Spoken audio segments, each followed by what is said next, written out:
महामंडळावर शिंदेचेच नेते भाजप आणि अजित पवार गटाकडून अद्याप नियुक्त्या नाहीत. शिरसाट, सिडको, हेमंत पाटील हळद संशोधन केंद्र तर अडसूळ अनुसूचित जाती जमाती आयोगाच्या अध्यक्षपदी.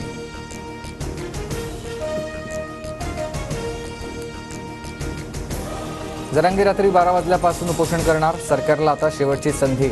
मागण्यांची अंमलबजावणी करा. ओबीसीतून मराठ्यांना आरक्षण देण्याच्या मागणीवर जरांगे ठाम.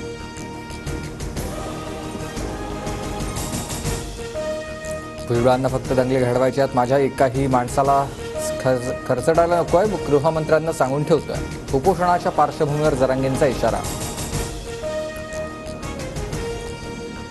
30 आरक्षणाची अंमलबजावणी करण्यासाठी धनगर समाज आक्रमक. पंढरपूरमधील राज्यव्यापी बैठकीत संजय चौगुलेंकडून विष पिण्याचा प्रयत्न. चौगुलेंवर खासगी रुग्णालयात उपचार सुरू. अमित ठाकरे विधानसभा निवडणूक लढण्याच्या तयारीत. मनसे नेते आणि सरचिटणीस यांच्या बैठकीत त्यांनी व्यक्त केली भूमिका. माहीम भांडूप माघाटण्यापैकी आता एका जागेवर अमित ठाकरे लढण्याची शक्यता. युगेंद्र पवारांना बारामतीकरांवर लादू नका. दादांच्या कामाची तुलना नवख्या मुलाशी कशी. शरद पवारांना उद्देशून गब्बरचं आणखी एक पत्र व्हायरल.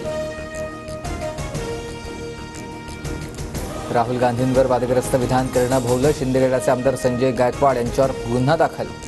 राहुल गांधींची जीभ छाटणाऱ्याला 11 लाखांचं बक्षीस देणार. गायकवाडांनी केलं होतं वक्तव्य. आरक्षण संपवण्याची भाषा करणाऱ्यांबद्दल केलेल्या वक्तव्यावर मी ठाम. माफी मागणार नाही.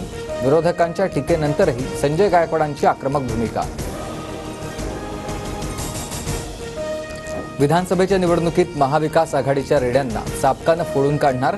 सदाभाऊ खोत यांच्या वक्तव्यानं नवा वाद. पंतप्रधान मोदींकडून महाराष्ट्रातील 3 नवीन वंदे भारत एक्सप्रेसला हिरवा झेंडा. कोल्हापूर, पुणे, हुबळी आणि नागपूर सिकंदराबाद या मार्गावर वंदे भारत एक्सप्रेस धावली. मोदींची व्हीसीद्वारे उपस्थिती.